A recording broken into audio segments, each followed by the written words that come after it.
Our second young master was a notorious playboy. Everyone in Hangzhou knew it. The Yang family owned the largest silk business in the country.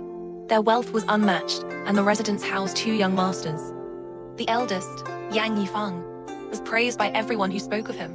He was the greatest prodigy in all of Hangzhou. Brilliant in his studies, successful in the imperial examinations, and already a Jinsi scholar at a young age. On top of that, Yang Yifeng possessed refined features and a handsome face. So whenever the master attended banquets or social gatherings, he always liked to bring him along. In his spare time, he painted and composed poetry. In a merchant household overflowing with the smell of money, he was like a plum blossom blooming in spring, elegant and impossibly noble. As for second young master Yang Yiki, he was quite a figure too. After all, there are not many people whose names alone can make others frown. The second young master was only a year younger than the eldest, but in both character and intellect, the gap between them was far more than a single year. People often say that a child's future can be seen from the age of 3.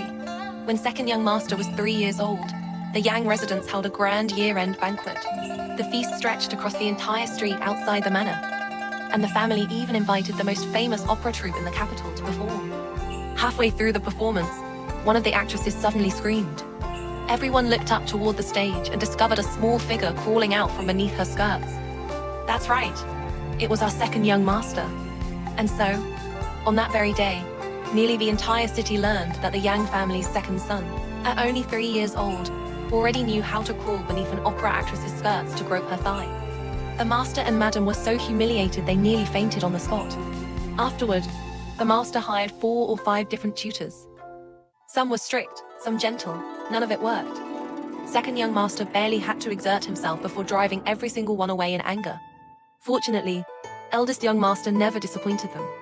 Gradually, the master and madam stopped bothering with second young master altogether.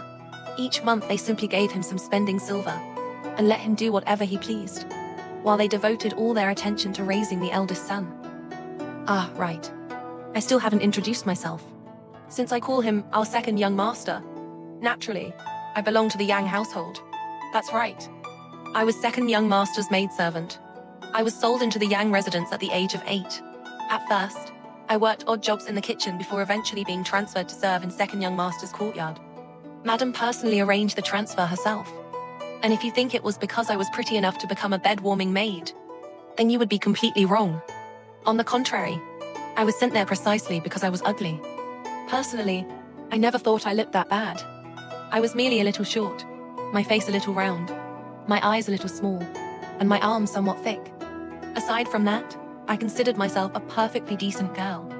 But the moment I entered second young master's courtyard, I realized how mistaken I was. With looks like mine, I couldn't even qualify as human in that place. Monkey would have been more appropriate. And not even a clever monkey. Just an ordinary wild monkey from the mountains. Later, someone told me the real reason I had been transferred there. Second young master had already slept with every woman in the courtyard. The maids were constantly fighting one another, and no one wanted to work anymore. On my very first day, I went to greet second young master. At the time, he was drinking tea. The moment he saw me, his expression twisted into something indescribably vicious. He waved me away impatiently and told me to get on with my work. I thought to myself, surely I'm not that hideous. But that was also the first time I ever saw second young master. And I understood immediately why all those maids wanted to climb into his bed. Second young master truly was beautiful. I had seen eldest young master before, although he was handsome too. Compared to second young master, he lacked a certain flavor. Eldest young master was learned and well-liked, yet he always gave me a dry, restrained feeling. Second young master was different. Everyone in Hangzhou knew he excelled most at flirting and fooling around. His eyes sparkled like late-night stars. He usually dressed in loose robes with his collar hanging open, lazily fanning himself as he strolled beside West Lake. Every young woman on the street would turn to look at him. The Yang residence was enormous, and the courtyards of the two brothers were located far apart. Even so, everyone in the manor knew the people from both sides despised each other. Second young master's servants mocked the eldest servants for being ugly. The eldest servants sneered that ours were uncultured. And unfortunately, I lowered the average appearance of second young master's courtyard all by myself. So life there was not easy. Every dirty or exhausting chore fell to me. That part I could endure. The problem was that even disasters falling from the heavens somehow landed on my head too. For example, there was Shu, a maid second young master had recently taken a liking to. While admiring flowers in the garden, she accidentally stepped on the foot of Lulu, who had previously been his favorite. That tiny incident alone was enough for the two girls to start clawing at each other in the middle of the garden. At the time, I was sweeping leaves nearby. Having nothing better to do, I stood there happily watching the commotion. Then second young master arrived. The two tigresses who had been fighting moments earlier instantly transformed into gentle lambs. One clung to each side of him, crying and complaining over each other. Second young master wrapped an arm around both women, coaxing this one, soothing that one. But neither girl was willing to back down. Each insisted she had been hit more times than the other, and demanded justice. Second young master couldn't bear to strike either of them. So he glanced around, and unfortunately, his gaze landed on me. The moment those beautiful eyes settled upon me, my heart skipped. I immediately sensed disaster approaching. And sure enough, my bad feeling came true. Second young master slowly walked over, stopped in front of me, and slapped me across the face. It wasn't exactly light, and if you asked whether it was heavy, then I could only say this. Yang Yiki probably used the greatest strength he had ever willingly exerted upon this maid monkey right here. Fortunately, I was a sensible monkey. So the instant the slap landed, I immediately dropped to my knees and apologized.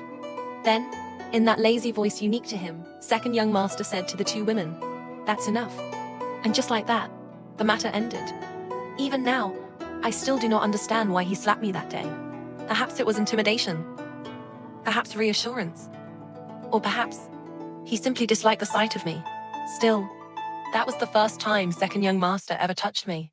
I often overheard the bedchamber maids gossiping about how skilled second young master was, especially in those matters.